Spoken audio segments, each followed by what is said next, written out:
everybody. Welcome back to another episode of Kavanaugh's Corner. Today I have a very special episode to bring you. It's a movie that I've been wanting to talk to you about for a long time now. It's kind of, I wouldn't say it's a hidden gem. It kind of is. My older audience will probably remember this movie, but this is a movie that I've loved all my life since I was a little kid. I watched this movie when I was a little kid, and it scared the living shit out of me. And it's a movie that came out, I want to say 1967, and it's a movie called Wait Until Dark with Audrey Hepburn, Alan Arkin, and Richard Crenna. And this movie is one of the best movies of all time, in my opinion. I think this movie is a phenomenal thriller. Again, was originally a stage play, actually, and it's one of the few plays I've seen that has translated to just an absolutely awesome movie. This movie was actually very controversial when it first came out.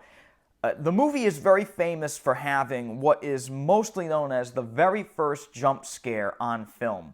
Now, horror movies today use this a lot, and it's actually been used to the point now where it's become a trope, and I honestly don't like fake-out jump scares in movies anymore.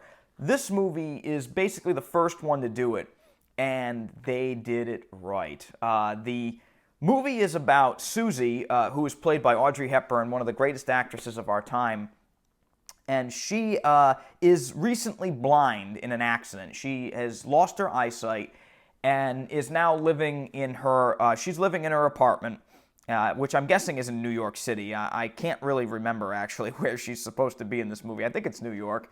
But basically, she is blinded, and she has to kind of try to figure out how to live without sight.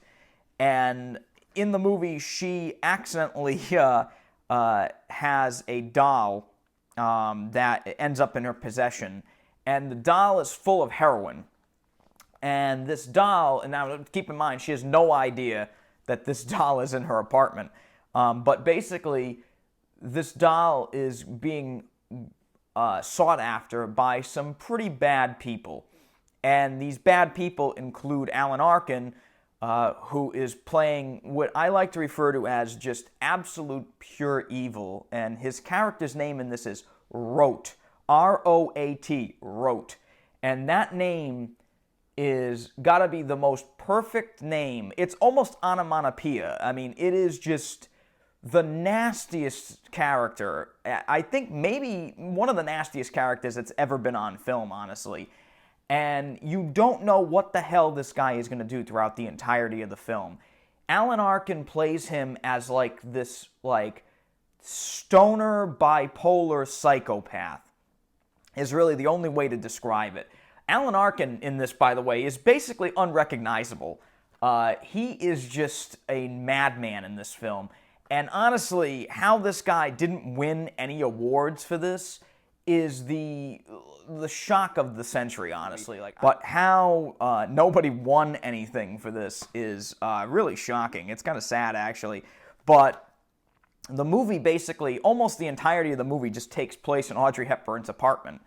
Again, the play was obviously a one-set play, but the real suspense of this movie comes when Audrey Hepburn is face-to-face with Alan Arkin and Richard Crenna, and these guys are pretending to be people that they are not.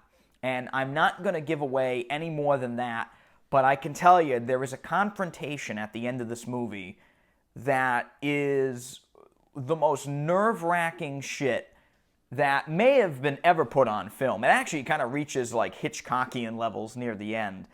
Especially that jump scare that happens. And again, I'm not going to tell you when it happens or where it happens, but there is a jump scare.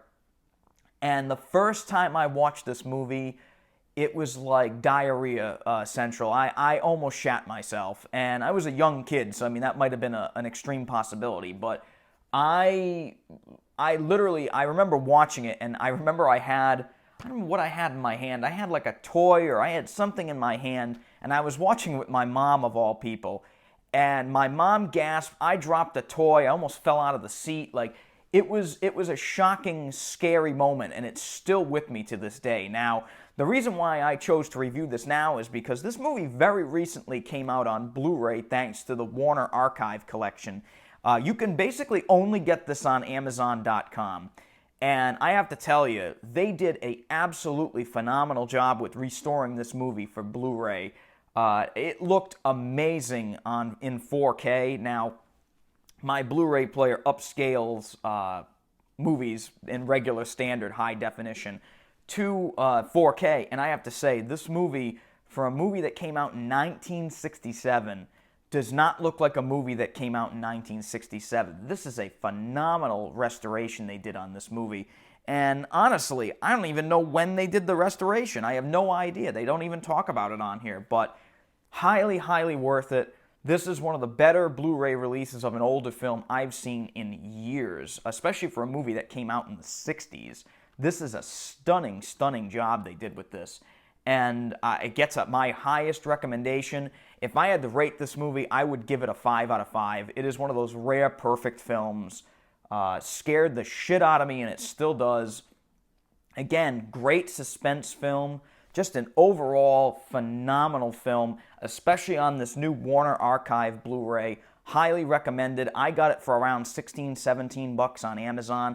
If you can get it for that, it's worth 30, but I mean, if you can get it, get it. One of the best movies I've ever seen in my life. Highest recommendation. And that's pretty much all I have to say about that. Check out Wait Until Dark, one of the best suspense films ever made. I'm Andrew Kavanaugh. Thank you very much for coming back to Kavanaugh's Corner. We'll see you next time. Good night.